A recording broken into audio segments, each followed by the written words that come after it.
السلام علیکم ویورز۔ کہتے ہیں کہ پہلے وقتوں میں ایک اعرابی نے اپنی بیوی کو طلاق دے دی۔ کچھ لوگ اس کے پاس پوچھنے اور سبب معلوم کرنے آئے کہ اس نے طلاق کیوں دی۔ وہ کہنے لگا کہ وہ ابھی عدت میں ہے، ابھی تک وہ میری بیوی ہے، مجھے اس سے رجوع کا حق حاصل ہے۔ میں اگر اس کے عیب تمہارے سامنے بیان کر دوں تو رجوع کیسے کروں گا؟ لوگوں نے انتظار کیا اور عدت ختم ہو گئی اور اس شخص نے رجوع نہیں کیا۔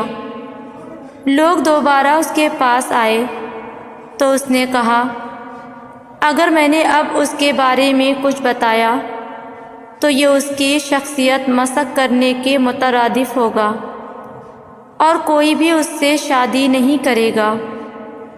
لوگوں نے انتظار کیا حتیٰ کہ اس عورت کی دوسری جگہ شادی ہو گئی۔ لوگ پھر اس کے پاس آئے اور طلاق کا سبب پوچھنے لگے۔ اس اعرابی نے کہا، اب چونکہ وہ کسی اور کی عزت ہے اور مروت کا تقاضا یہ ہے کہ میں پرائی اور اجنبی عورت کے بارے میں اپنی زبان بند رکھوں۔ کیا آج کے دور میں ہیں ایسے لوگ؟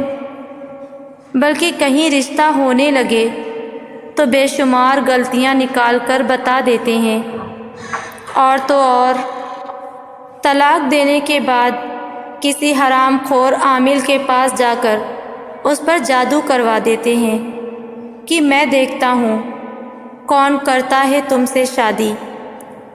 اس لیے بیٹیوں کی شادیاں وہاں کریں جہاں لوگ انہیں اپنی عزتیں سمجھیں، نہ کہ وقت گزاری کا ذریعہ۔